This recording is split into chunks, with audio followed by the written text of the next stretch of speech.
Hey, welcome back to another episode of Progression Over Destination. Thank you to everybody who tuned in last week when we had Daniel Reese, aka Jimmy, from Zebrano Woodcraft. This week, we are very honoured to be joined by Ian Clugston, who is the owner of Amity Irons Tattoo Studio, which is based on Long Island in New York. Myself and Pricey have met Ian in person when we visited Amity Irons, but it wasn't until I sat down to write the show notes for this podcast that I realised just how insane some of Ian's stories were. So please sit back and enjoy as much as we did. Thank you. What's that? How's it going? All right, mate. Hey, boys. How are you? Good. Yeah? Hey, good. Yeah, really good. I'm not in the hospital. I'm living. Can you describe where you're sitting, Ian? I'm 300 feet away from the chaos inside my house in a little nook in my backyard. Just sitting poolside. Oh. But you're not doing video, so I can't show you the beautiful yard. But yeah, it's quiet back here. It's nice. Yeah. So we'll see how long that lasts. Yeah. Okay, cool. So we get everyone to always state their name, who they are, and what their favorite beige snack is. And I don't know if you're going to get this because it's American. It's a British thing, a beige snack. So I'm gonna throw this one at you and say, what's your favorite pie? All right. My name is Ian Clugston. I'm a tattooer at Amity Irons Tattoo, and my favorite beige snack, probably, I mean, it's not beige, but I love pecan pie. Pecan pie? I've never had it. Don't even know what that is. Really? Oh, Jack, next time you're over, man. It's great. Peanut butter and jelly. I like peanut butter and jelly pie, too. That's a pie? Good. Yeah. I've had it in a sandwich, never in a pie. Oh, it's great in a pie. That's what you need. Yeah. Our pies are different to your pies, aren't they?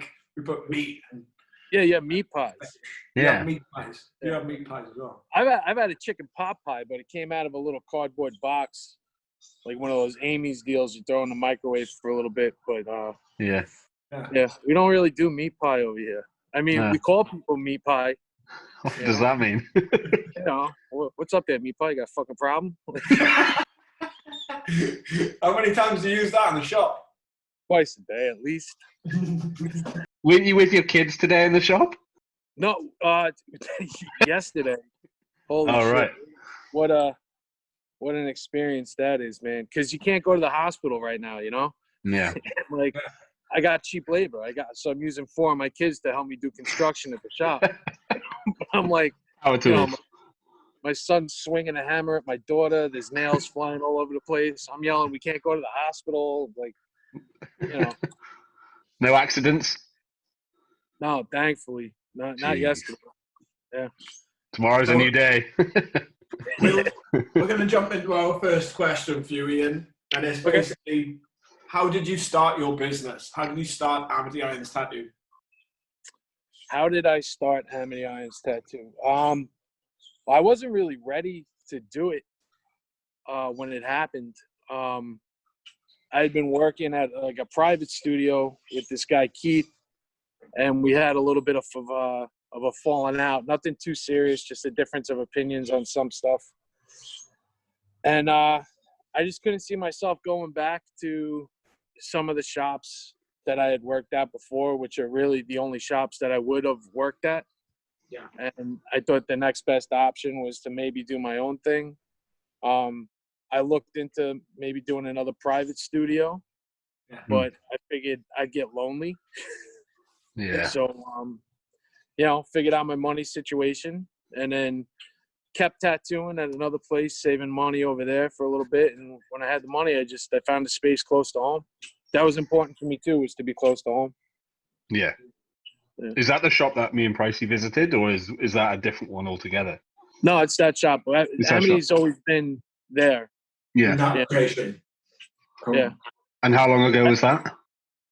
It's going on 6 years. Yeah. Wow. Yeah. I had opened a shop 12 years ago with a friend of mine, and that went. You never go into business with a friend, you know. Yeah. Bad move.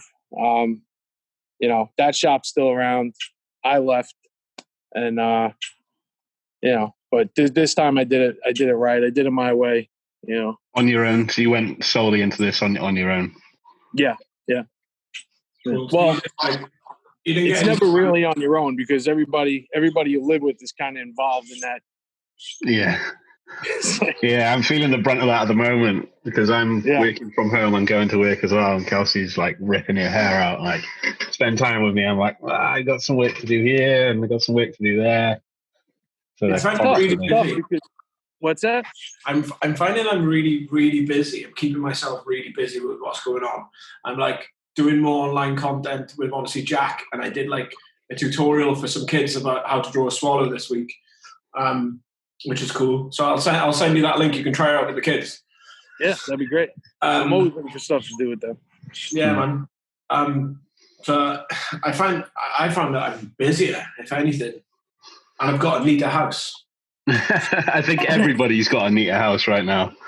And I'm basically getting paid as well. The government's doing us a really good one, so it's good. I haven't. We're screwed. Yeah, as America, you're fucked. The big guy insists that small business got their money. I haven't seen any of it. I filed for it like 2 weeks ago. You know, eventually it'll come. But I mean, I've always my wife has a good job, and you know, I'm kind of leaning on her right now. And I'm not like a big spender. I mean, you guys have seen, I've been using the same machines for like 10 years. I don't buy fancy shit, you know. You did buy an iPad. Yeah, you bought an iPad. I did. And if you get space, it's enough. I love my iPad. Amazing. How we changed you. You did. I mean, it was I still fought it off after you left, but then I seen how Kenny, the color in his face changed. He was like a happier person. I'm like, Kenny, what's going on, dude? Like, you getting laid more or something? He's like, no, it's the iPad. Some high definition boobies. Kenny's a legend. Kenny, what's Kenny's Instagram? Can we put that up? Tattoos by Kenny P. Yeah, by Kenny P. Obviously, you've been at the shop pulling the floor up, so you've answered our second question, which is, do you think that being able to physically build things helps your business? And do you ever utilize, 100%. Like what I do, your trade to trade with other sort of different trades? So do you like tattoo some of your dudes to get some carpentry work done? Or yeah, that's how I did the extension. So I tattooed this like whole crew of Polish carpenters.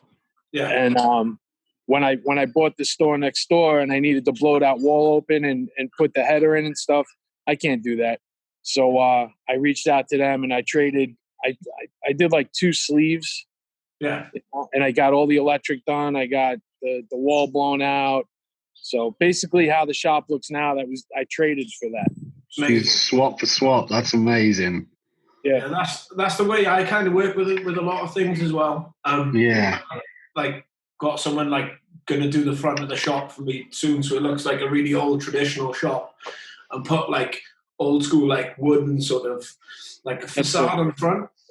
And that's what we're doing. I'm going to work on him, and he's having like a half sleeve or full sleeve. I don't know what he hasn't even decided yet, but that's the plan for that bit. I mean, at that point, it really like. The amount of work that you do, it doesn't have to necessarily equal, you know, what they're doing at that time, because it's kind of like once you're in motion with somebody like dealing like that, like it always comes back to you. So like, even if I got to put a little bit more into it, like if I need something to stop, you know, they'll do it. You know, same thing with my lawyer. I'm doing a full bodysuit on my lawyer. Oh my God. I've saved thousands. So like, you know, you were saying about you started your tattoo shop like 12 years ago. And what were you doing before tattooing? Like, why did you get into tattooing? Like, I got my first job in a shop. I was 18 or 19. Yeah. And it's kind of like at that time. So we're talking like 1998, 99, around there. at that, it was kind of like a motorcycle club then, because you kind of hung around until they liked you enough, and then they would give you stuff to do. Yeah. And you did what they wanted. And then eventually, you if the guy liked you enough, he'd teach you how to tattoo. But the guy, it was this guy, Matt, at Matt's Tribal Dragon. And that sounds like an awesome name for a shop. Oh, yeah. Yeah. He wanted a piercer. He didn't want a tattooer. So he's like, yeah, like after a while, he's like, yeah, you do this. I'll send you to this piercing school in New York City. And he's like, you could be a piercer.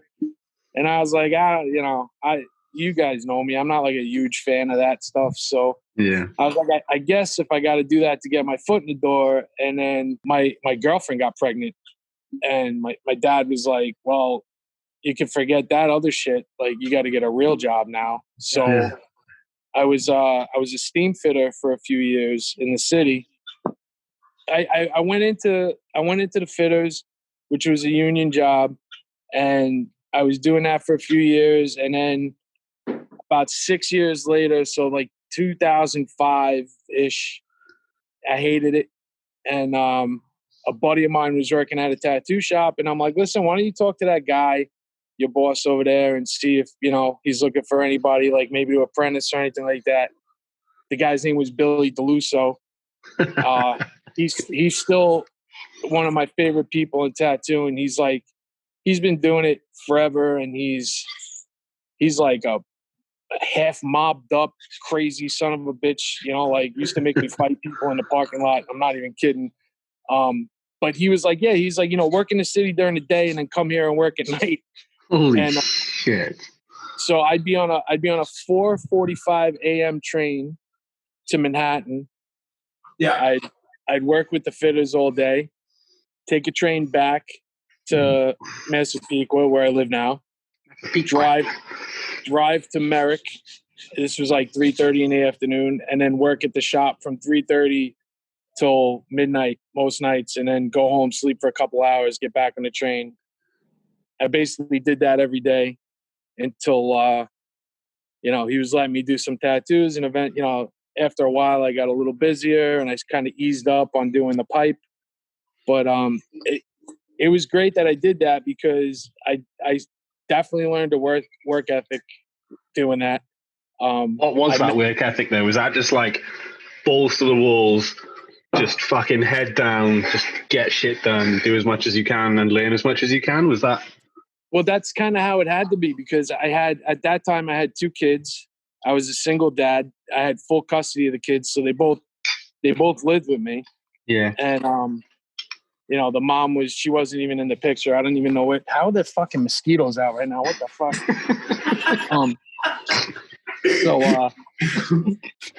Yeah. So I had to do mosquito.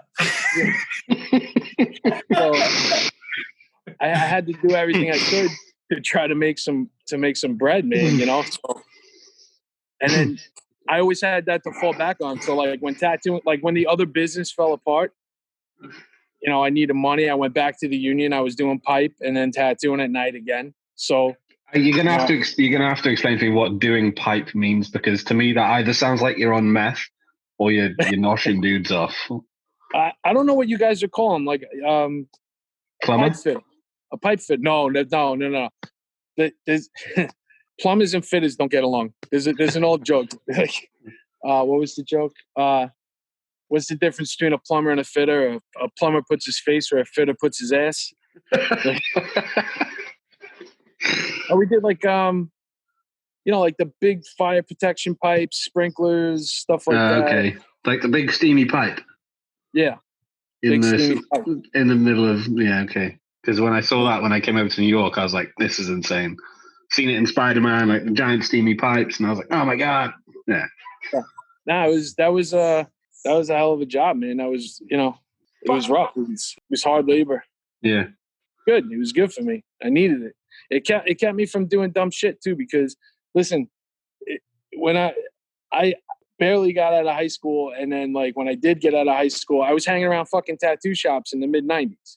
Yes. Like there was nothing good going on. Like you either getting tattooed or you were doing dumb shit. So, if I didn't have a kid when I was 20 or 21 and be forced into, being a man super quick, I never would have the shop that I do now, and I like the house. It's just kind of a double-edged sword, isn't it? Like at the time you were probably like, fuck, I've got to do so much work. But in doing the world. Yeah. But in doing that, you've now got this insane shop with how many artists are under you now? 4? 5? There's just this there's 5 of us. I kind of downsized. I love everybody, but it's just it got too much, And I recently let somebody go 2 weeks ago, and I just you learn as you have a business and as you deal with people, like you learn what I don't want to say what's right and what's wrong, but what works for you and what doesn't work for you. Like when you start to realize those things and you can see the trends, you have to adjust. Yeah. Absolutely. You adapt and overcome. Like that's what you have to do as a business owner. Yeah. But it's been good. I love it. And that's the thing. Like, it did hurt, when I was out of it the first time. And, when I had the baby, I was definitely in my head. I was like, I remember, it's funny. I remember I used to live in a trailer, and it was me and my kid and my ex in the trailer. And I used to do these drawings every night, and every night I would do a Sacred Heart. And, oh man, I'm going to get all stupid now. So I used to do a Sacred Heart every night just because it was easy to draw. And I just wanted to do a tattoo so bad. I just wanted to do a Sacred Heart. Yeah. And it didn't matter what the tattoo was, actually. I just wanted to do one. That's all I could think about doing. And it took me a few years to get there. But once I don't take a tattoo for granted now, and I think that's kind of like, I think that, that's why I love Kenny so much too, because he's very much like that. The same as me. Every tattoo is the biggest tattoo in the world to the person getting it. Yeah. It is. Yeah.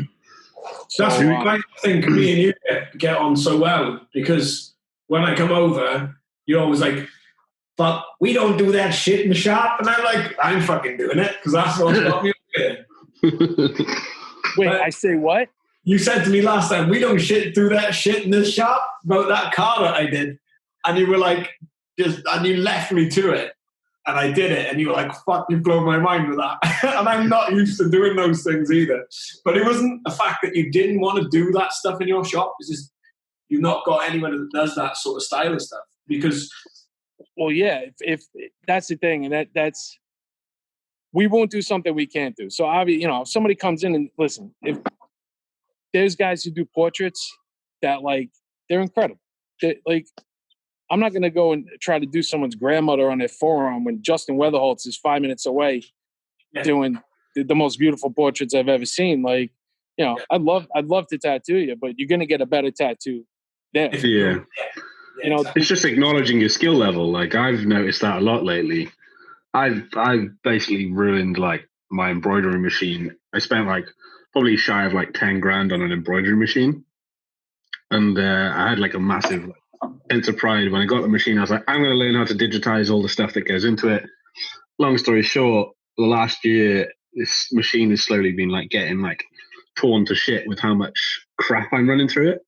So I've acknowledged my skill level, understood it's not up to par, and now I'm outsourcing my my digitization, and everything that's coming out of the machine now is absolutely incredible.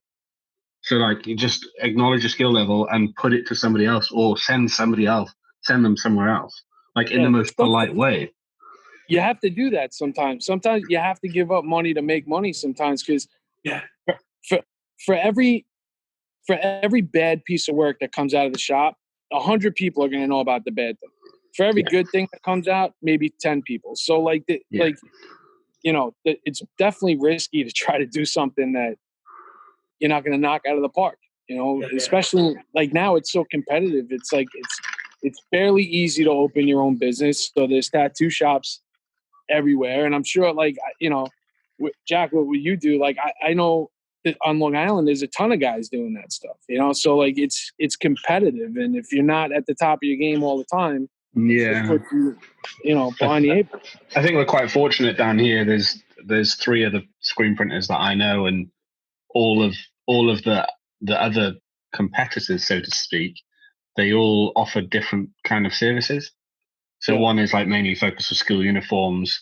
They do screen print, and then the other one is more, I don't know, I guess your corporate wear and stuff like that. Whereas I'm more directed towards like, you know, your casual wear, like looking good, feeling good type of fun stuff, apparel, like fun stuff. And I love illustration. So for me, that's where I think my business stands out there. With us, I think we Pembrokeshire tattooing is not oversaturated at all. We've got plenty of tattoos, like space for people for studios. Is brilliant. There's about 12, 15 shops in the entire county, probably, maybe less. Possibly in the country, in the whole country. County. No, just in Pembrokeshire. Yeah. Yeah. So it's not that many, to be honest. Yeah. There's so many shops. It's like, I mean, you know, you've seen. I mean, on that one strip by me, it's like a 1.5 mile strip. There's 7 shops. Yeah. How do you stand out from that, or do you just? And how did I find you, Ian? Yeah. I don't know. It's like I feel, you know, it's hard to stand out. I don't feel like I need to really necessarily. I don't think the brick and mortar has to necessarily stand out because with tattooing, your Instagram presence is kind of, you know, that's key. Instagram is your front door, you know, and word of mouth is like your biggest advertisement. So, you know, you got to let your tattoos kind of do the talking. You got to let your customer service do the talking. Yeah. You know, because I mean, there's a shop like 3 blocks away from me, fucking clown shoes, and they're pretty much dead most of the time. Like the only time they do is some fucking meth head comes in, gets a $40 fucking tattoo, and then like when they sober up, they come by us and they're like, "Can you fix this?" Yeah. Yeah. Well, so what's the worst tattoo that you've had to cover up then? Because I don't get many bad ones, but if you've got meth heads, people coming in. Okay, so I'm not a rat, all right, and I've never done anything. You know, I'm not like a rat, but I actually called the Department of Health one time because these fucking guys tattooed. There's a girl comes in with her mother, and the girl's like 14 years old, and she's got this fucking awful black and gray rose tattooed on her hand. She doesn't have another, doesn't have another tattoo on her body. It looks like the guy did it with a toothpick and a hammer. It's like, so there was nothing I could do with it. You know, I just gave her information. I know a girl that works with laser. I was like, you need to go talk to her like yesterday. But I called the Department of Health and I was like, dude, you know, like, because we have to pay. I don't know how it works with you guys, but every year we have to pay Suffolk County. It's like close to $1,000, and you know they're supposed to regulate the industry in the county. And I'm like, why am I paying you $1,000 if like this guy 3 blocks away is jacking up high school girls on their hands? Like, you know, what are we doing here? I think they need to be on top of things more. But that one sticks out because the mom was crying, the kid was crying. I wanted to smack them both. Like, you know, like, how do you walk in there and do this? And how do you not know where your kid is? You know? Like, yeah. Jesus. That sounds horrific. So, how do you feel about people in the industry that are good at their job, and do they intimidate you in that kind of way? Is there anyone that you look up to and you go like, fuck, that guy's work is incredible? What you just said then about the guy Justin down the road, is that? Oh, Justin Weatherholtz? Yeah, he does beautiful tattoos. But that's a different style. I used to. So, yeah, I used to.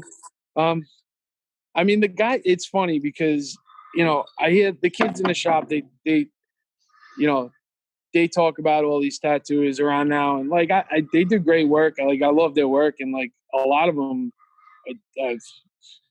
they're great. Like, they're phenomenal tattoo.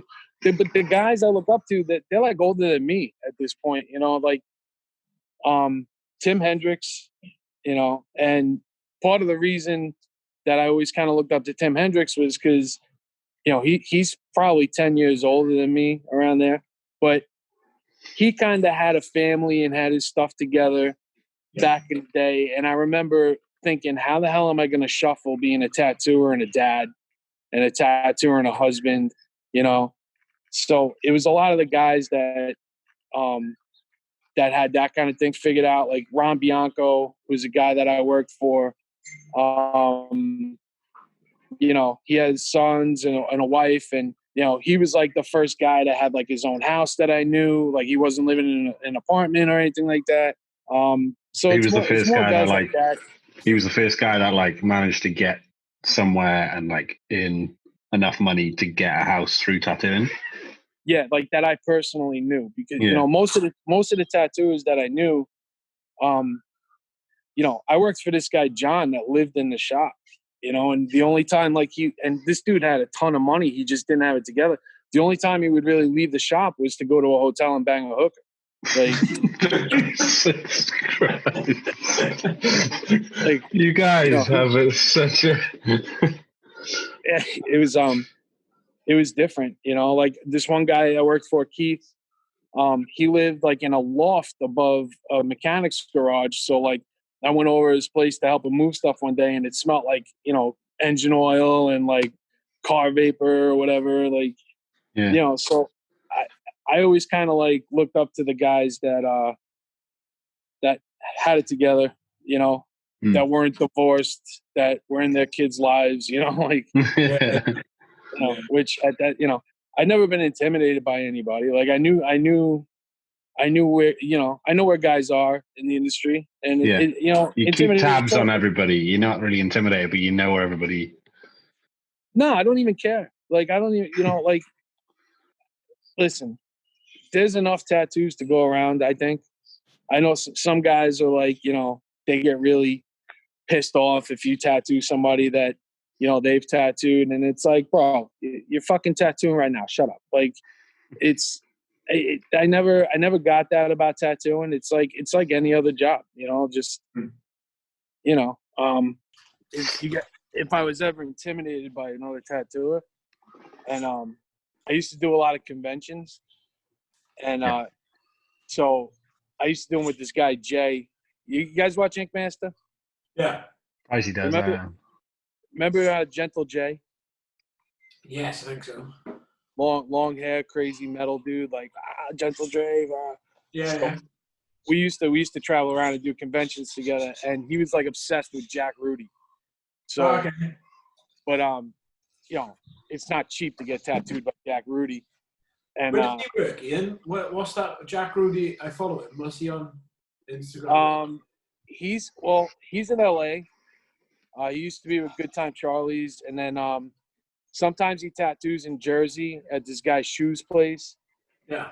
He's mostly like a West Coast, like he's up there, man. He's old, like in the 80s, like he was like the man, But so Jay was like, we were in Philly, and he's like, I'm getting tattooed by Jack Rudy. It's gonna happen this weekend. I'm like, all right, yeah, sure. Like, all I cared about was like, so the Philly convention is on top. It's in this convention center, and underneath is like this underground food market called the Reading Terminal that just like has the best food in the world. Like, it's all these like booths of food. I ate, I don't know, 8 sandwiches in one day. Like, is that a hoagie? Yeah. Like, I do a tattoo, and I'd run downstairs. I get a sandwich, run back up, do another tattoo, run back down. Like, but so he's like, I'm getting tattooed by Jack Rudy. So he winds up getting a space with this guy, and I'm like, I don't want to come into the booth with them because it's fucking Jack Rudy. I don't want to get yelled at because, like, I don't know. So I'm just like walking by, and I guess Jay said to him, like, that's my buddy that keeps like circling, so like one time I'm walking by and Jack just looks over. He's like, are you going to come in, or you're going to keep making me look away from the tattoo? And I was like, I guess I'll come in then. Holy shit.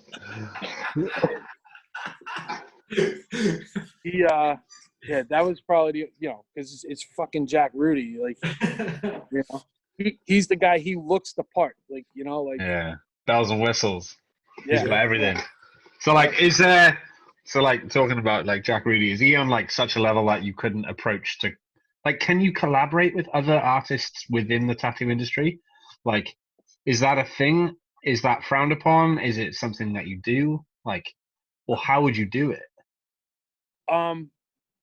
See, recently, I'd say over like the last like 10 years, it's gotten tattooing's like it's like a huge network now, where it seems like more people get along, and like Matt, I've sent you, I always mean to do it more. I'm fucking lazy. I've sent you like a sheet that I've half done and been like, finish this, like. Yeah, and then it took me like 9 months to bring it back to you. Yeah. But I physically delivered it in my suitcase. Like, fuck man, I've ruined your painting. You're gonna have this. I got that. Actually, you know what? When we were cleaning out the shop, my daughter took that one down off the wall, and she asked who did it. That's kind of how it is now. Like, guys aren't afraid to collaborate and like send stuff around. I started one sheet. It's a 16 by 24, and down in the bottom corner, I painted. I did a decapitated fish head. Yeah. And I wrote Luca underneath, like Luca Brazzi sleeps with the fishes, and I mailed it to my buddy in Queens that owns Grandview Tattoo, Stevie Wells, you have to meet him. You guys would love this dude. He's top notch. We're in. I'm in. We're coming over to see you soon. Anyway, after all this shit is fucking done, like I'm coming. Like the first thing I'm doing is booking my flight to come see you. Yeah. I gotta come over there. I gotta come to Wales. It's got. That's definite. Wait, go back to the decapitated fish story. Well, no, it's Yeah. So I mailed it to him, and I'm like, I told him, I'm like, Godfather flash sheet. I'm like, do something on it and then send it to the next guy. So this sheet, I think it's right now. I think it's in Chicago, but it's made its way through like 5 tattoo shops already. Fuck and yeah. When Can it's I out, get it? What's Can that? Can I get it to come at the end and I'll spoil it with something really shit? Well, by the time it gets back to me, I don't know what kind of space is going to be on it, but when it does get back to me, if there's any space, I'll send it to you. Okay. It'll be an international sheet, but it's all everyone's doing like a little Godfather inspired tattoo flash. Yeah, that sounds amazing. That sounds awesome. So that's a perfect answer to the question then to collaborate with. Like So that's amazing. So me and you are going to do a split sheet, Ian. Have you got any ideas of what you're going to do? So after this, we're going to do a split sheet because we're off. We've not got anything to do, right? Yeah, I mean, that's pretty much all. So my days right now are, my wife is working from home, so I have to like help with the kids a lot during the day. And then I get to the shop because I'm trying to do some work there when I can. And then at night I just paint. So I mean, whatever you want to do, I'm in. Okay, cool. Yeah, we'll do it. Did you see my Trump clown? Yeah, that was fucking amazing. Yeah. I don't know if you guys get political on here or not, but yesterday when Idiot was talking, he coughed a little bit, and I got so excited. I was like, "Oh man, I hope he got it." Well, if anyone's gonna get it, it's gonna be him. He's in contact with so many people. Such a jackass. I think this next question is like my favorite question to ask any person we have on the show. I love this one. So basically, are there any mottos or mantras that you live by, even in your if it's a personal life or tattooing, whatever? Like, what do you like to live by? Oh wow. Yeah, it's a good one. It makes people think. Yeah, it's kind of long, but don't fucking eat 7-Eleven pizza. I don't know, dude. This shit's nasty, man. I don't know how. It's not. It's tangy. It's beautiful. It's quick and easy. You're the pizza capital of the planet, and you fucking go. So the 7-Eleven pizza was like picking up a quick prostitute. Yeah. So bad. I don't know. Just, I guess, never give up. I really don't. So there's like an old Scottish proverb, and it's holy shit. How does it go? I am wounded, but I am not slain. I will lay down and bleed a while, and then I will rise and fight again. Yeah. And we used to put that around the locker room in hockey. Like, you know, sometimes you get beat up, and then you got to get back out there. That's a, you know, because there's ups and downs, and like you have to remember that. And it's, you know, I guess this is like a small business oriented podcast. Like, you kind of have to adapt that mentality because there's tons of ups and downs. You know, like so many. Right now is the scariest. And, you know, there's no money coming in. There's no end in sight to all of this. You know, it's scary. It's a scary time, and like you don't really. I mean, you kind of prepare for a bad thing, but I don't think you prepare for anything. Like, I don't think anybody could have saw this coming. I mean, we're probably going to be shut down for over 2 months. You know, that's I don't think anyone is prepared for something as this fucking like nuts or diabolical. Like, it's just fucking. Like, no, but that's the point of it. You know, you're gonna get your ass kicked sometimes, and like, you know, you could sit there and you could bitch about it. I mean, but that's not going to solve anything. Most of the time, you bitch enough, people stop listening. You know, so. I think what I really like about this product of, you know, what this has done is like brought us all together to be in fucking shit street at the same time. Yeah. So regardless of who you are. Oh man, I was watching Ricky Gervais today, and he was talking about celebrities like crying in their mansions. There's only so many swims I can take in my pool a day. Am I right, Ian? But you know what I'm saying? But he was saying that these millionaires are just like, oh, I'm bored. There's nothing. They're so. It's also, you know, they're not pulled apart by horses, are they? They're not. Like some people like on the breadline are pulled apart by fucking horses. Do I pay my rent for my business that I'm going to go back to in fucking 3 months, or do I feed my children now? Like that. Like they haven't got those decisions. Like they don't. Sam Smith, like fucking sat in his steps crying. Yeah. Like, fuck I'm incredibly lucky. You're in a one-bedroom flat in Hackney or whatever. Shut the fuck up. I have my wife is very successful, and she breaks her ass, and I'm leaning on her hard right now, you know. So like, not everybody has that. I don't, you know, but I kind of prepared my life that way, you know. Like I didn't, like, you know, I see a lot of young tattooers now, like they get money, it comes in, it comes out. Yeah. You know, they go through girlfriends like crazy, like they don't take anything serious, and it's like, you know, that this is why, you know, I know for a fact they're like, yo, Ian's just an old man fucking like, you know, shaking his hand at the cloud like the old guy in The Simpsons, like, you guys better pay your taxes and take care of your shit, you know. But I'm not freaking out right now because I've kind of done that. I've kind of been responsible. It's still scary as shit because I don't know when I'm getting back. Yeah. You know, I haven't had this is the longest I've gone without making $1. Like, it's been almost a month, and I'm like, is there no way you can like turn that on his head? Is there no way that you could? Is there no way that you can turn this on your head? Like, turn it on its head? Like, you've got merch on your store. Is there any way that people can buy merch to support you, or are you just not bothering? No, I sold a few T-shirts. I'm putting another shirt up tomorrow. Yeah. Little things like that, but I mean, like, that's, you know, that's little things. You know, that's gonna. Yeah. You know. That's a drop in the pond of, like, a drop water in the pond compared to what you would be earning with your 5 dudes running the shop, right? Yeah. So same with me. Like, yeah. You know, like, we can sell some merch, but it's not making up for what we can do with these. Like, there's no fucking way. Yeah. So I have to sell for me to like go grocery shopping. I got to sell a ton of merch. Mm. You know? Like the amount of money you make on a T-shirt, like, you know, buys a bag of bread.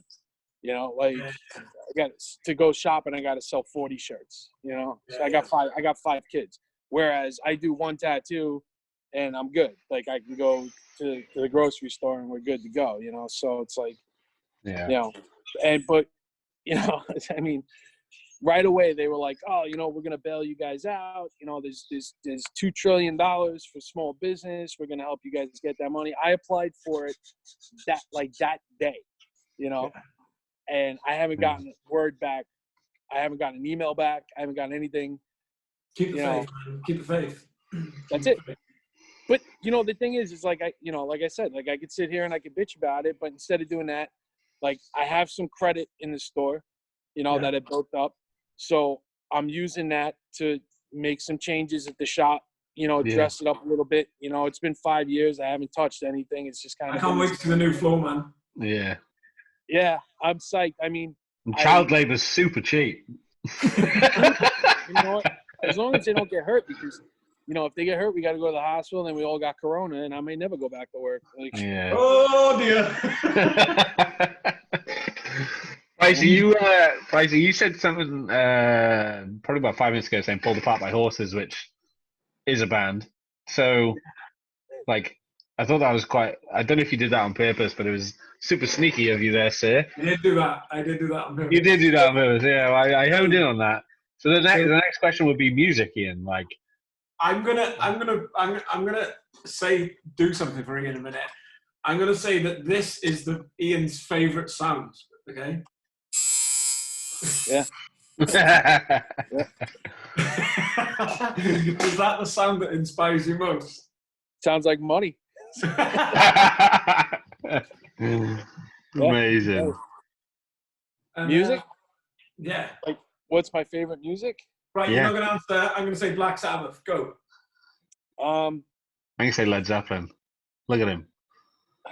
Nah. I can't say Black Sabbath now because Matt's fucking got me by the balls. All right, so my two favorite all time, like I could listen to all day, is the Grateful Dead and Clutch. Yes. And then I like a lot of, I'm all over the place, man. Like, dude, if you put on like techno, like TKO in my house, I'll start breaking down. Like the kids are like, "What the fuck is this? Dad wears flannels." I'm like, I like it. But I've been listening to a lot of the Dead while I'm painting lately, and I don't know. You guys even Clutch? You guys get Clutch over there? I don't know. Harry loves Clutch. My little boy loves Clutch. Really? Didn't you do a tattoo of Clutch, or was that Tool, Pricey? I did a Caius tattoo. I did a Clutch tattoo. Really? You did do a Clutch tattoo. Yeah, I did a Clutch tattoo on Brad. Yes. And we're gonna have Brad on. You gotta send me a picture of that Clutch tattoo. Yeah. And who got a Caius tattoo? Jenkins, Steve. You know Steve. I know Steve. Yeah. Yeah, Ian, he came to the shop and Kenny did the flowers on his chest.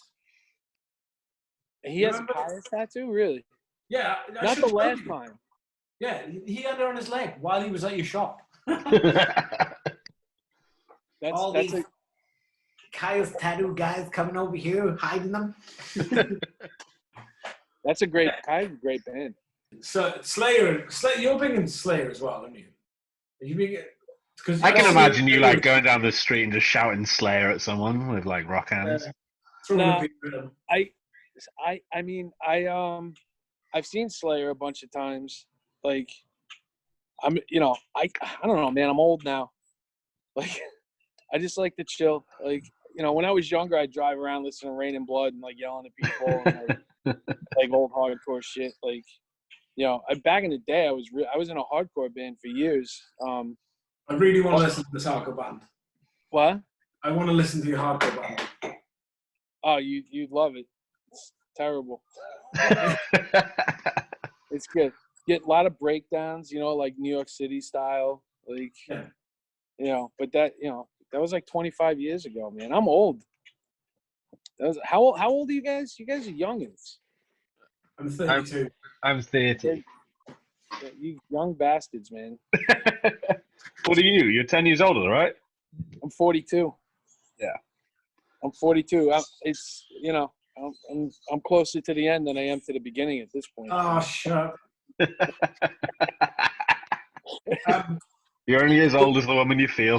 So being such an absolute old bastard, do you now feel overwhelmed with the way that your business runs? Or do you feel overwhelmed with like your customer needs or like answering your emails and like you know, keeping up with DMs and keeping up with Facebook appearances. No, I mean that I kind of like all that stuff. I don't mind. I love you guys haven't got a shop like receptionist, have you? No, I love dealing with customers.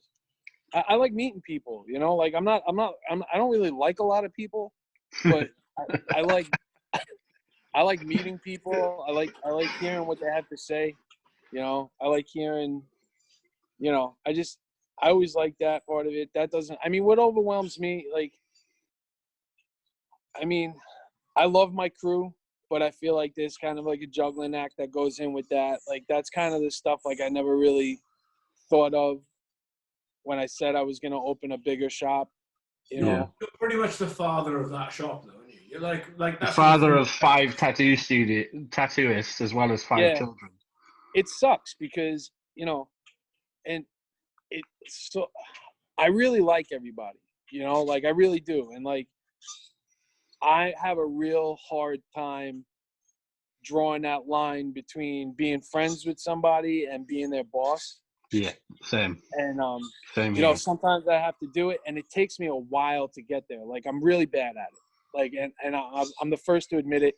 And like, I wind up having to apologize for it to the guys sometimes, because sometimes I let some things go on too long that shouldn't go on, because I don't want to be confrontational, because I like the guys. Like, I like everybody in there. Like, you know, Kenny's one of my best friends. Like, I think that's the case because me and Kenny hardly talk to each other at work.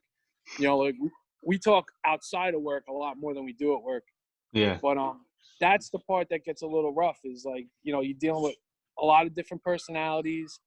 Tattooers are generally, you know, and I'm the same way, like very, you know, self-preservationalists, you know, like they, you know, keep yourself to yourself type of thing. Yeah. Everyone kind of like set in their ways as well with tattooing. Everyone is set like, I'm fucking doing this, and we're so like confident individuals because of the job that we do. We're kind of like, no, I'm doing this way, and it's probably hard for you to manage that. And I'm finding that level that you're on now. I can't change that at all. Like that level of being like friends with someone and being their boss. I never say that I'm someone's boss. I could never say that.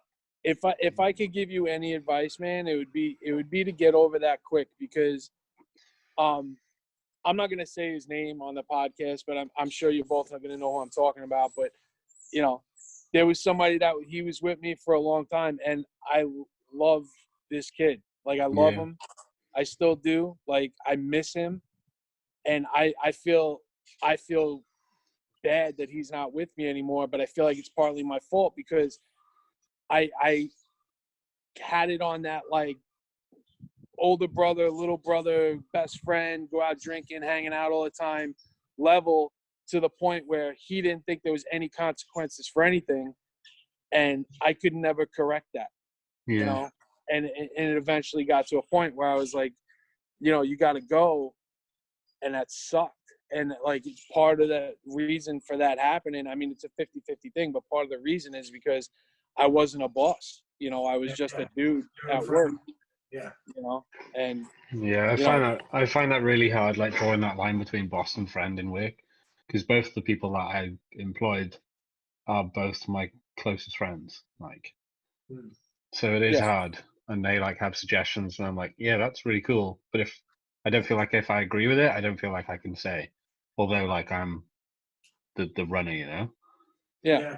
It's really difficult. Like, same with me, man. Like, these people that you spend your days with, and you come in and you air everything out to those people, and you confide in them for certain things, and they're definitely part of your like furniture of where you what you construct in your job. And, like, you would never want to leave. You don't want them to leave. You never want them to. No. So hate it. It's been really difficult being in work without. So Ian, my next question: How do you wind down from all this shit? How do I wind down? Yeah. I've watched The Office and The Sopranos 7 million times each.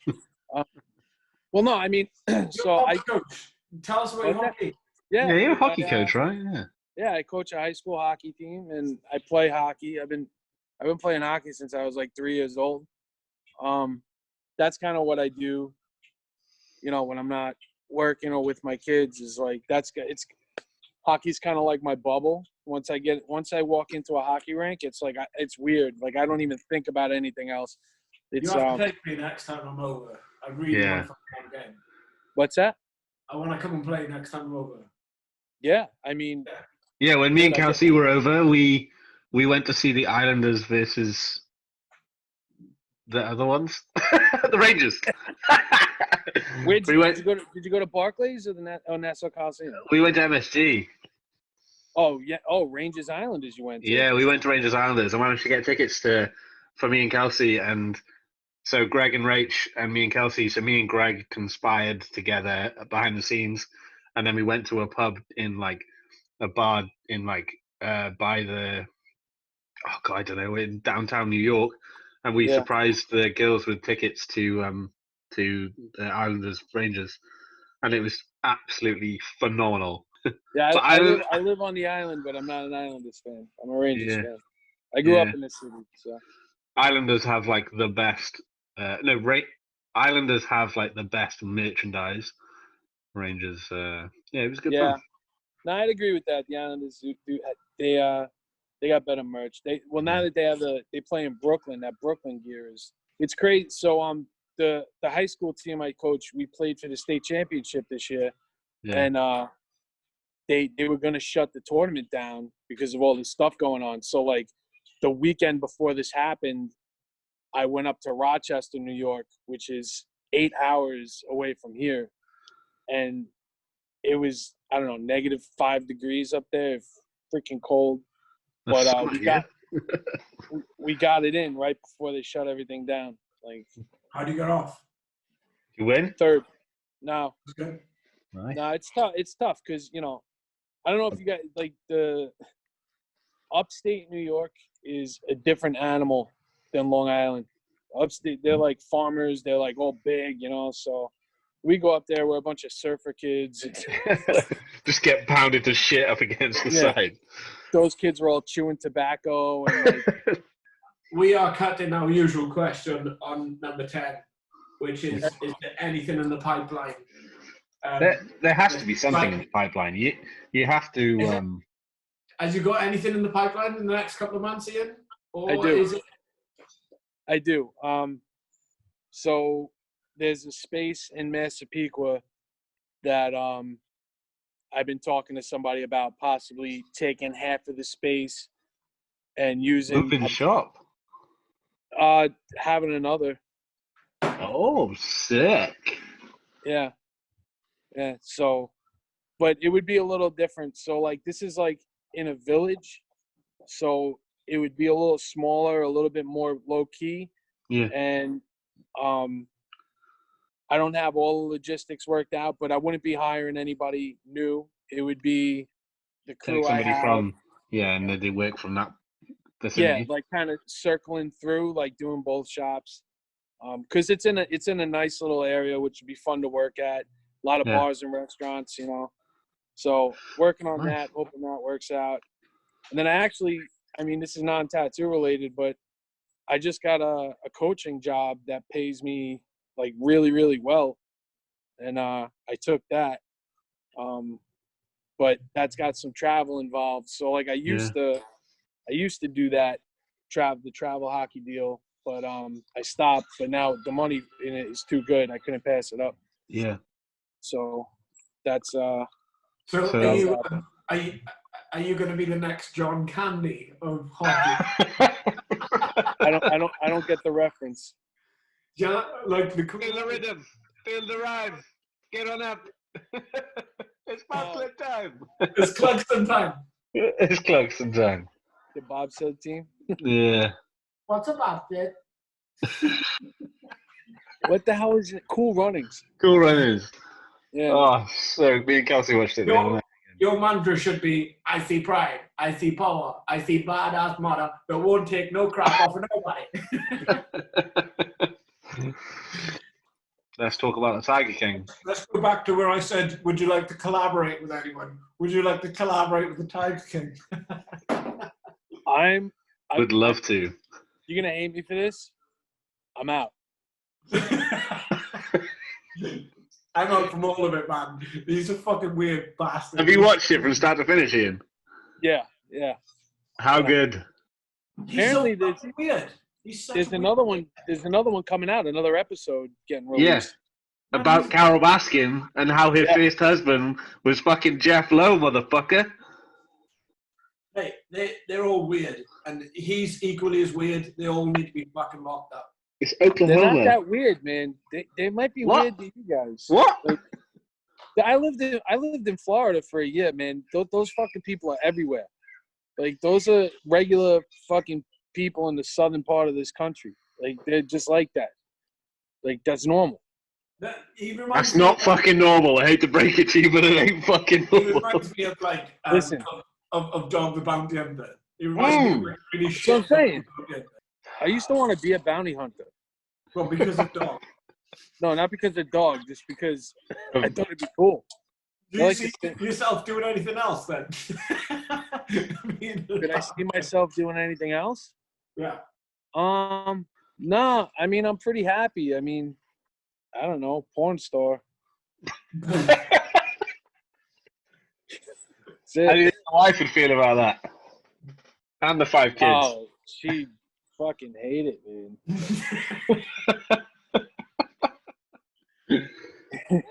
I don't know. Maybe like I don't know. You guys have never met my wife. You never met my wife, right? No. I can't wait. She's gonna fall in love with someone who's 10 years younger than her husband. A fatter, younger version of you. You guys would be shocked. My wife is the most straight arrow person. She got no tattoos. She's not even a fan of tattooing. She doesn't really like it. Like she's like every time I get a tattoo. All right, so you done now? Are you done now? Like, yo, you married this tattoo artist. I'm gonna be that's my next time I'm coming. I'm staying with you. I'm not staying with anyone. What's your wife's name? Nicole. Hi, Nicole. If she listens to this, will she listen to this? Maybe. I don't know. I mean, yeah, I didn't say anything too bad on here, right? Like, well, I've got all of your words, so I can put something together. My name is Ian, and I'm a porn star. Dude, I hit the jackpot with this lady. She's a good lady. Yeah. She like I said, man, she's holding it down right now. She's working from home. She's got a good job. She's keeping me kind of. If I wasn't with her, I'd be a fucking disaster right now, probably. You know, you need that. You need, if you're gonna be good at anything you do, you need somebody to fall back on who's a little bit stronger than you are. Definitely, that's Kelsey, 100% in my relationship there. My other half, 8 years I've been with her. She supports it, and she supports everything you do, right? Absolutely. Yeah. Earlier on, we literally brushed across pretty much what is our final question. When you were talking about the Sacred Heart, like that for me was fucking amazing. Yeah, it was good. Who did you tattoo that on? Sorry, Pricey. Who did you tattoo the Sacred Heart on? I never did it. You never tattooed it? Can I get one when I come out? You're gonna laugh. I probably still have that sketchbook with the. Would you tattoo that on me when I come out? Shut up. Yeah, I'll do that on you. Okay, I'm gonna get it. It's terrible. I'm telling you now, it's terrible. It doesn't matter if it's terrible. It's the story that's attached to it. I'm getting it. I've done Sacred Hearts, but that one I never did. But I would, dude. Matt, I'm sure there's something about when tattooing pulls you in. Whether you're collecting tattoos, like getting tattoos, or a tattooer, or working in a shop. Not a piercer. Fuck piercers. They suck. Like, Pricey, haven't you just got into piercing? I know we've got someone at the shop doing it, but I'm not in it. I'm not involved with it. Like, not involved in any part. I never met a piercer that didn't start shop drama ever in my life. Well, to be fair, like the person that started doing our piercing, she's Mass's missus, so she's like the other tattoo artist's missus, is a she's a dental hygienist. She's fucking shit up with her like hygiene. She knows exactly what she's doing. She's turning up and she's fucking leaving. Like, she's incredible. She's like next. Have you had much business through piercing it? Well, did you up until everything happened? We started on the 1st of March, so 10 days of it. Yeah, we had 10 days. Shit. Yeah, that's right. Did you get a lot of calls for piercings before that? Yeah, we did. And I was never interested because I was like, "No, we're fucking tattooing." Like you did it like maybe 4 or 5 years ago with Rachel on the farm. Yeah, we did. We did that because Rach really wanted to do it. You know? Yeah. Rach was. You know, I'm so sorry I didn't get to see that place, man. I'm gonna regret not getting out. Don't regret it. It's fine. I can take you there. It's fine. Yeah. No, I'm talking about the shop. Oh yeah. You know, like I'm proud to have known you since day one, basically. No, but that was good. Yeah. It was a massive transition, man. It was like it was like at the time it was one of the coolest things I could ever think of, you know. But yeah, the reality of me not fucking leaving that vicinity, like, it would have driven me nuts, you know. Like, it did drive me fucking nuts, you know. No, like, I mean, I understand. Yeah. Fuck, dude. Like, having people come to your driveway for your tattoos, like, I never felt like I could get to that next level of tattooing, which I feel that I'm at now. You know, I never felt like I could get to that, like, fucking career jump. Like, you have like a shop now, you know. That guy owns a shop. He's got all the bills. He's got all that stuff to go now. And I feel that next level of shit, you know. Like, I feel a bit more respected in that way. But, like, it was great, and it did what I needed to do. But you and your food. Go for a quick dip.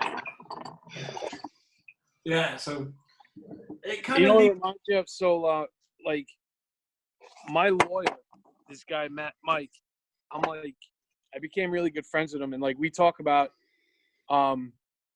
doing, like, you know, we talk about his business and my business, and you know, he got his hand in like real estate. He's like a real estate lawyer, and he said this thing to me, and it totally struck a chord with me. And he called it lean and mean business.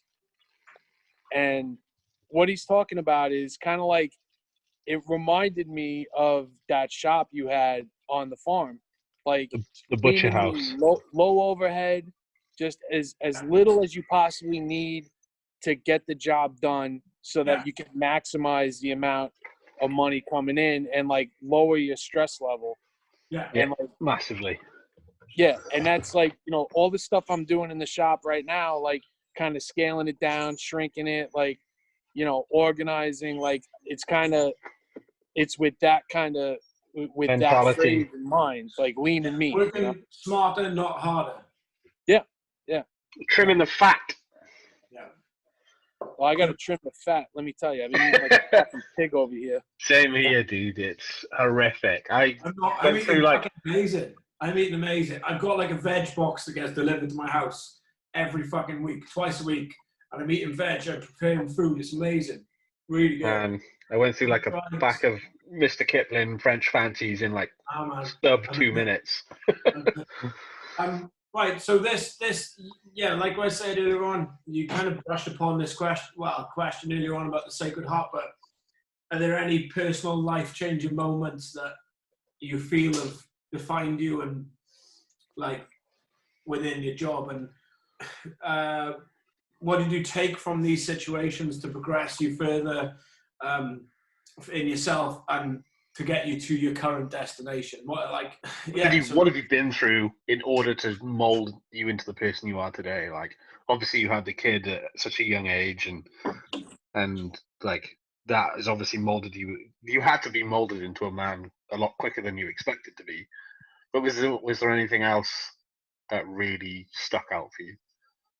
Yeah, when the first shop dissolved, it was a fucked up situation. So I told you guys earlier about that guy Billy I used to work for. Like, so me and this other dude were working for Billy, and it was a little crazy there. Like it was crazy. It was like the Wild West, man. Like, to put it in perspective, there was a night we were at the shop. It was like 11:30 at night, and this black Suburban pulled into the parking lot and just kind of like sat there with the lights on.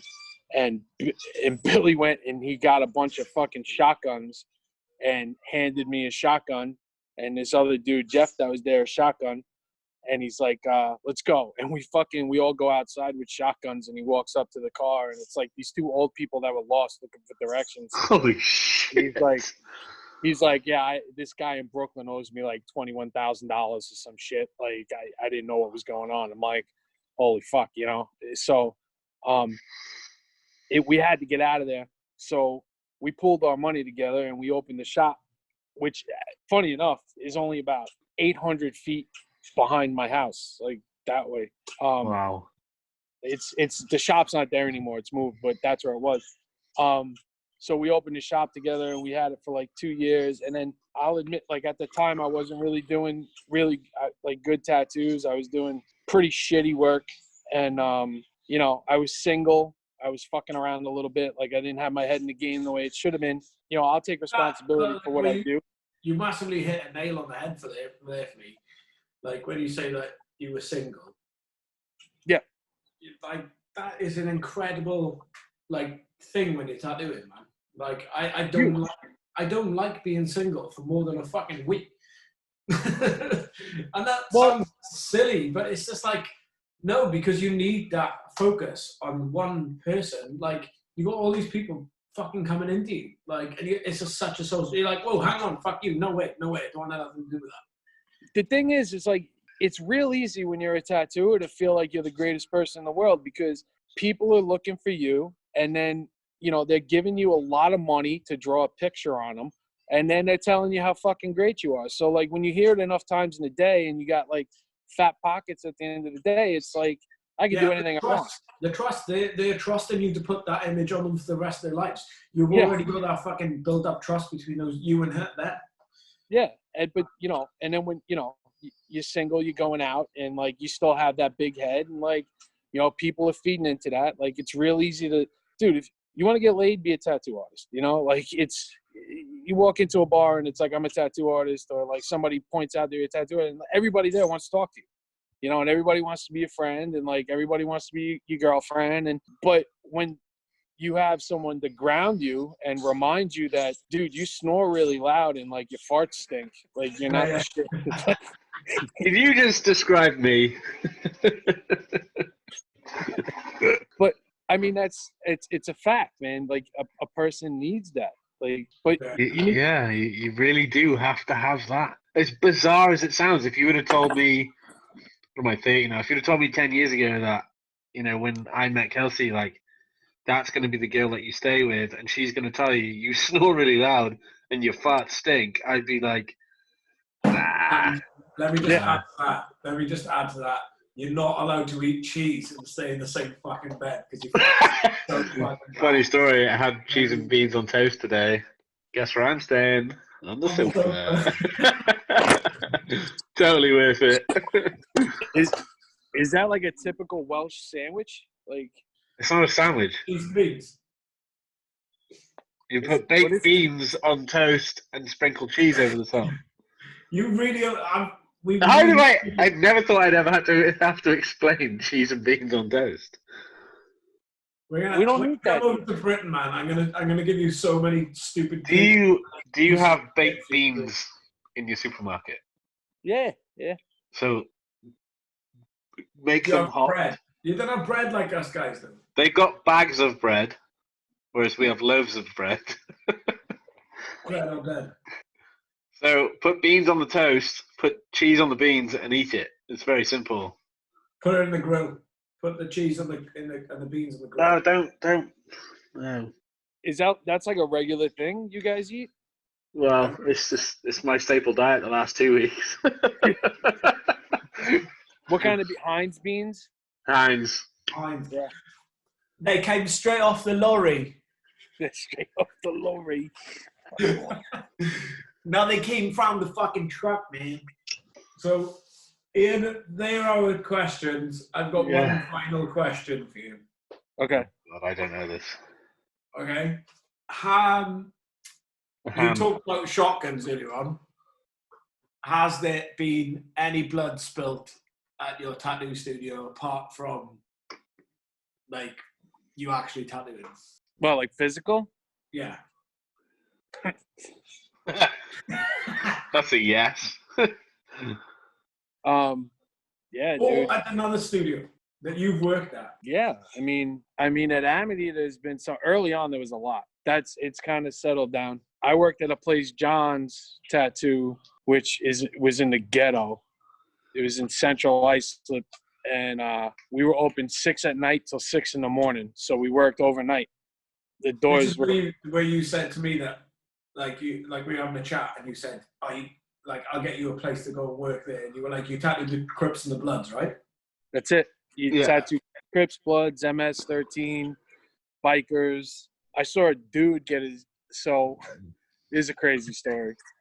So there was this guy that used to come around with a shopping cart, and you know what a CVS is, right? Yeah. Nope. A CVS, it's like a drugstore, like a pharmacy.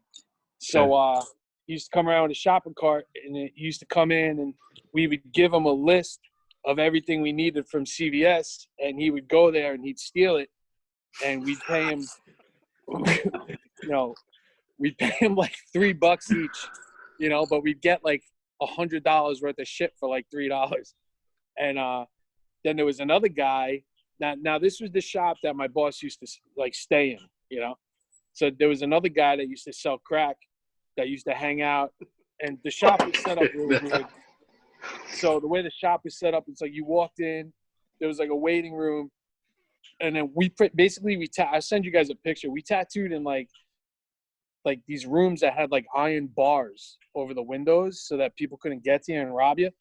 And then off to the side was like his big room, and there was TVs all over the walls.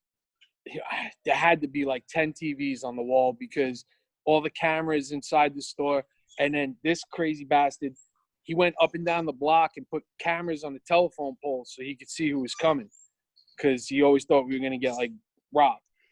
So anyway, so this guy that sold crack was hanging out in the room with him, and they were watching this is what they would do. They would sit there and they'd watch the TVs all night. Like, the guy wouldn't tattoo. He tattooed once in a while if like it was a Spanish girl and she was hot. But otherwise he was just like he would just, they didn't even have to be that hot. He would just sit there and watch the TV. So he sees this guy walking down Carlton Avenue with pushing the shopping cart, and the drug dealer is he's like, yo, that fucking fool owes me $20. And my boss is like, what are you going to do about it? And he's like, I'm going to get my $20. So you guys know Chris Bushing? Have you ever heard that name? No.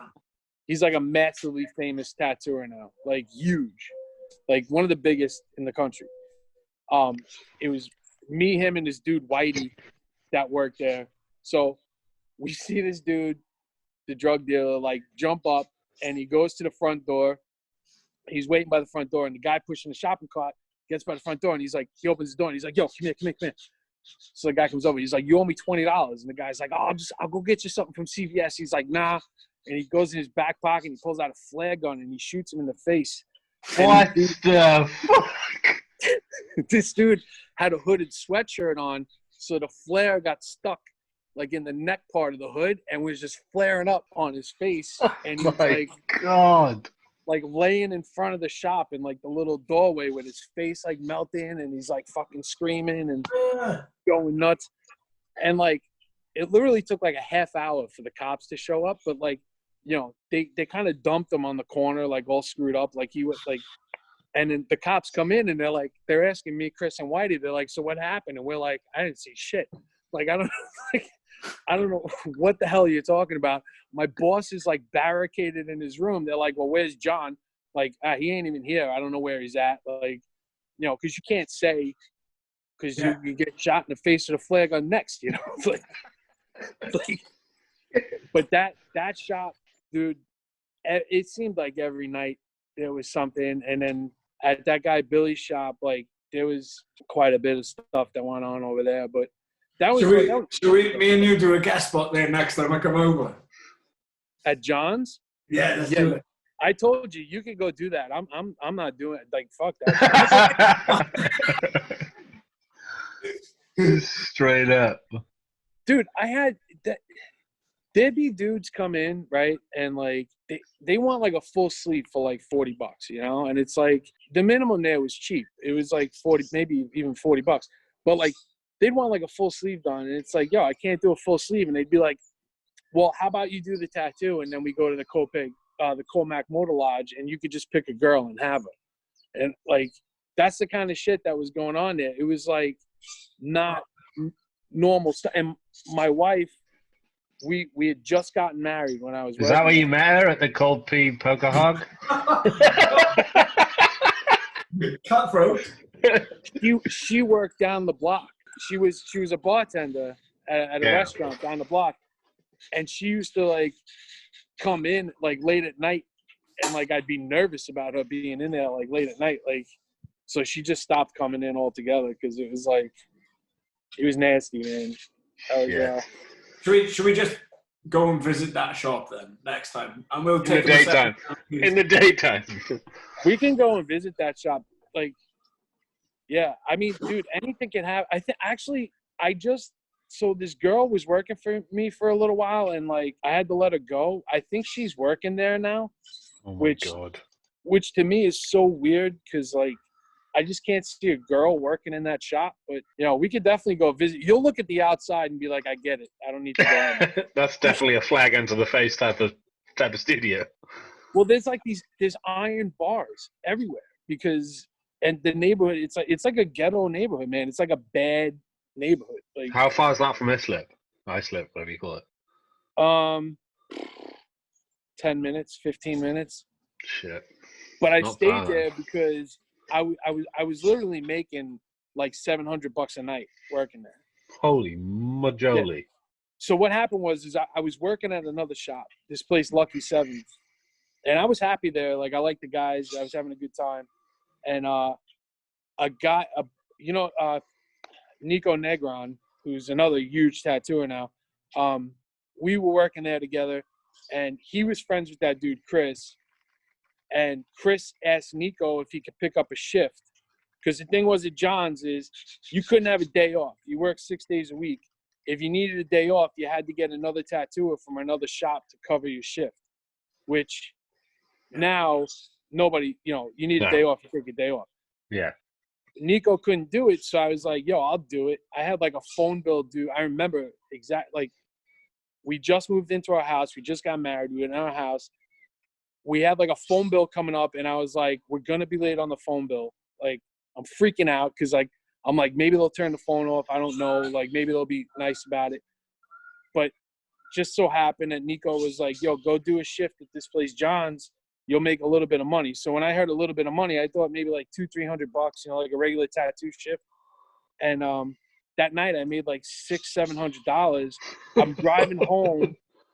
At like 5:30 in the morning, and my wife calls me, and she's like, "You never came home last night. Where the hell were you?" And I'm like, "I worked, and we were rich, like,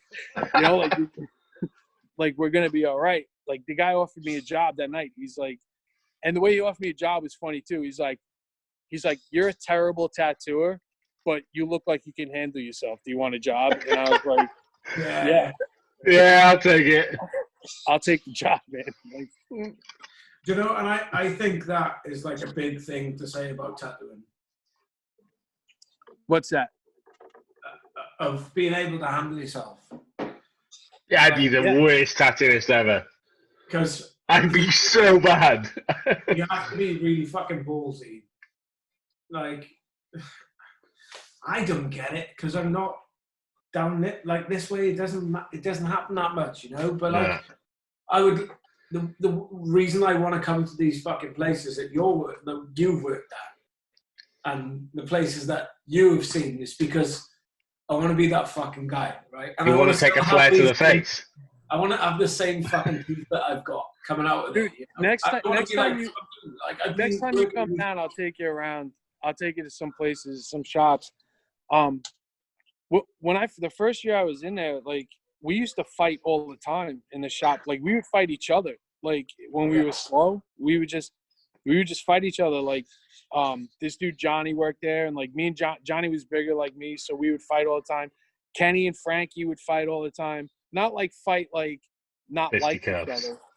Yeah, just like, you know, like yeah. But one night, there was a really bad fight. This dude that used to live upstairs, big jacked, like African American dude, like comes downstairs and like punches one of my friends that was hanging out in front of the shop. And Frankie went at this dude, like little Frankie, and they were rolling around Merrick Road beating the crap out of each other. That's when I knew. I was like, Frankie's awesome. You know, like he took a beating, he gave the guy one back, and this guy was my size, and you know how big Frankie is. Wow, fair play to him. But he's got balls. You can see he's got balls, man. I think you have to be a tattooer. You can't be steamrolled as a tattooer in order to like solidify. You can now. I meet so many tattooers that I'm just like, you know, I don't. Yeah, I know what you're saying. I know what you're saying. Ian. Like, and you know what? If any of the guys at work listen to this podcast, they're gonna know exactly who I'm thinking about. But like, you know, there's one guy in particular. Like, I literally just want to like beat the fuck out of this. Like, he just. That's no way to talk about Kenny. Yo, fuck Kenny, man. Kenny can throw the hands, bro. Trust me, Kenny. I love Kenny so much. The only thing that he would throw at me is his love. Yeah. Yeah, it's different. You know, like you don't do that anymore. So when I was working for Billy, like him and his friend, who's another Billy, who I'm still friends with to this day, they were out in front of the shop and they were arguing with some dude over a parking space. And I was like young and I'm watching them argue with the guy and I'm like, fuck it. I just ran over to the guy sitting in his car, and I started punching the guy through the window. And like Billy grabs me and he starts pulling me back. He's like, what the fuck is wrong with you? And I'm like, you were mad at him. You know, like, but like, you know, in 1999, which is, you know, we're talking 23 years ago now, like that seemed like the way to get somebody's attention and to, you know, Billy invested in me fully when I did that for him, you know, and he taught me how to tattoo, taught me how to manage money, you know, like he told me I was going to marry Nicole when I met Nicole, like, you know, but that one thing I did, you know, led to that relationship that him and I had because he knew. And then when Frankie did that, like I knew. When Frankie did that, I knew I was, you know, I could lean on Frankie. All I can say is this podcast has been a definite change in what we used to. Or we've interviewed Jimmy, who's from Worthing, an old Valleys boy, and me and you, Pricey. So to talk to somebody for probably 2 hours now, it's probably coming up to. This is the longest podcast we'll do, I think. Growing up in New York, it's been a phenomenal experience into your life. And whenever I come over, we have so many fucking stuff to talk about. Like, we really do. And you know what sucks though? When you guys come over, I only see you in the shop. You know, like we need to go out. Times like that I come over, like every time I've got tattooed by you, it's just been me and you having that fucking time, man. And like we speak about the best things. Like me and you share the best stories whenever. Like if I could record that when I come over next time to share with everyone, I wouldn't fucking share it with them because that's mine and yours time. Yeah. Like from the bottom of our hearts, thank you. Thanks for having me, man. Yeah, thanks for coming on and chatting to us. We're about an hour away, and we've had nearly 2.5, 3 hours. Yeah, this week. Fucking awesome for us. Like wicked. Yeah, I miss you guys. I'm glad you guys are healthy, man. There's some scary stuff going on. Yeah, we tried these. Yeah. And I'm glad you're not on the front line. And I'm glad your missus is not on the front line. Yeah. Like, money is only nothing because I know you are the person that's the same as me that can tattoo out of a fucking back of your truck if you need to make money to support your family. So, like, I'm never going to be worried about you, ever. Dude, everything happens for a reason. And, like, it's like I said before, man, like, you lay down, you bleed a while, and you rise and you do it all over again. Like, that's just the way it is. And if, at the end of this thing, it hurts a little more than we even think it's gonna. We're all talented. We all love what we do. We respect our craft, and we'll find a way through it. And that's it. Yeah. That's and so good. That's what makes you successful in the first place. Yeah. I'm very privileged to be a part of that sort of mindset and mentality. It really does mean a lot to be within that industry.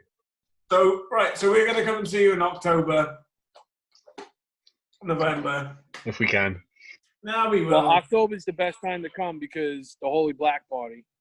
Oh, God, yeah. You guys have got to come to a Holy Black Party, man. Yeah. Done. Like, done. Yeah, that's got to be priority number one of your next trip over. Okay. There's nothing like it. Nothing like it. All right, we're there. All right. Thanks, boys. Thank you very much, Ian. That was absolutely pleasurable. One of my best friends in the world. Across the pond. Fucking pond, man. I appreciate you. Big love to your family and stay safe. You guys also, man. Stay in the fucking house, eh? Yeah. Thanks so much for listening to this week's episode. As a new addition to this podcast, we'll be updating the description with show notes to help you see what's to expect in the episode. Remember, we're on YouTube and social media, and you can find us by searching Progression Over Destination. If you enjoyed this episode, then it would mean the world to us if you could leave us a review on iTunes, or by commenting on this below. It's the best way for other people to discover the show. Thanks again for tuning in, and we'll see you next week on Progression Over Destination. Progression.